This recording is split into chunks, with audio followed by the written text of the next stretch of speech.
It takes a lot of courage to be a 911 operator. Half of the time they have to calm down people who are scared shitless and going through some traumatic events. I honestly respect most of them for their bravery and their willingness to do a stressful job. A job I'm sure leads to a lot of therapy bills. You can find many examples of 911 calls on YouTube. What's the problem? I have bought some Chinese food and it's not to par to me, and I asked to get my money back and they acting like they don't understand me and took my food and won't give me my money back. And this is why you called 911? What am I supposed to do? Jump over the thing and beat them up and get my money back? You could have called the regular police line instead of the life-threatening emergency line. For the sake of my own sanity, I picked a funny one, but the one I'm about to discuss with you is not as funny. It's downright horrifying. Worse is we know little to nothing about it. Some think it's a fake 911 call created to educate 911 operators on what to do. Others think that it might be real and the disturbing nature of this call is not for the faint of heart. The first time I heard it, I had nightmares. So that is my warning. Time to get into the 911 call from a woman who is allegedly named Ruth Price.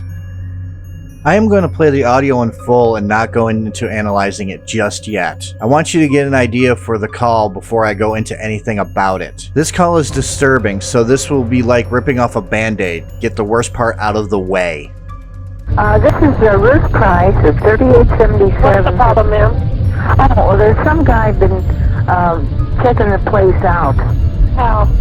Well, he went in the back. I have an apartment in the back, and he said he was looking for a guy. And he comes to my door, and Yes? and said he's looking for an apartment. So I live alone, and I'm an old lady. And I'm kind of Where is he now, ma'am? I don't have no idea.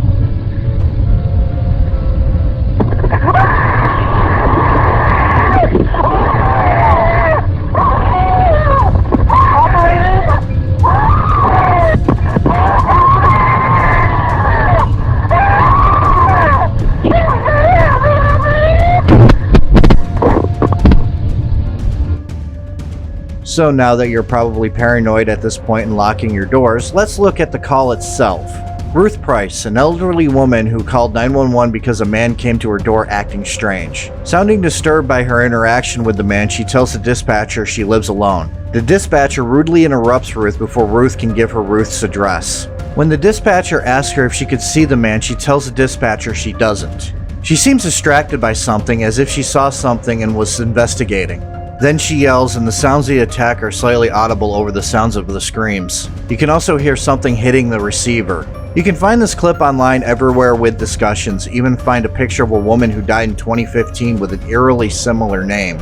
In fact, Ruth Price is the only lead we have in this case. If you Google Ruth Price obituary, you will find many different ones. If you type Ruth Price murder, you will pretty much be linked to articles about the phone call. So let's start with the obituaries. We have to narrow it down. What we know of the phone call is that it's been archived for a while, way before 2010. From the audio alone, it sounds like a normal everyday call to 911 you will find online. But I'm going to make a guess, and I could be wrong, but I will say 1990s at the earliest. The earliest I could find is on November 13th, 1990, but it doesn't list a cause of death.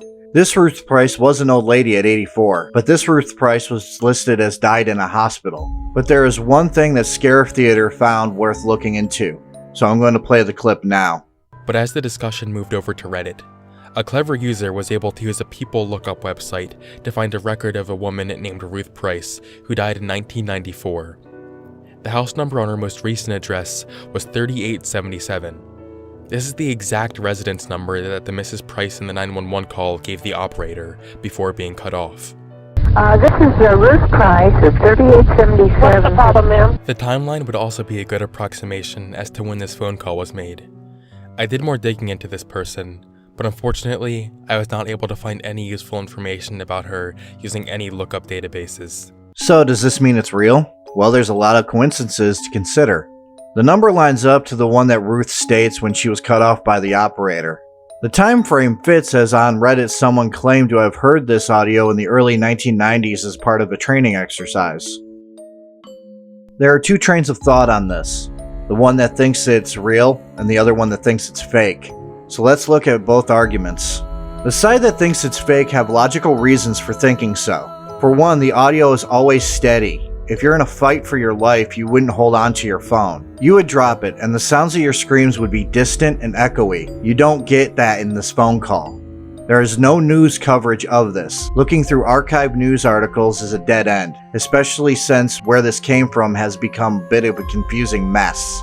Some people claim they heard it before in Florida, while others in California, so trying to find a source for where this call came from has made it harder to make the claim real. Now, those who have claimed that it's real have some evidence as well. For one, not everything has been cataloged online, as anyone who has used Ancestry.com to do their genealogy could tell you, some records are just not online yet. And even if there was an article online, because of the many posts about the phone call, it'd be buried under that. Me, personally, I couldn't find any article and I went to page 12 on Google search without finding anything. A Reddit user named Ruth Price Info commented on the Reddit post on this with some information. The person claims to have worked as a 911 dispatcher in Florida. The person also claims that they heard the recording in the 1990s. It was used as an exercise of what not to do in a 911 call.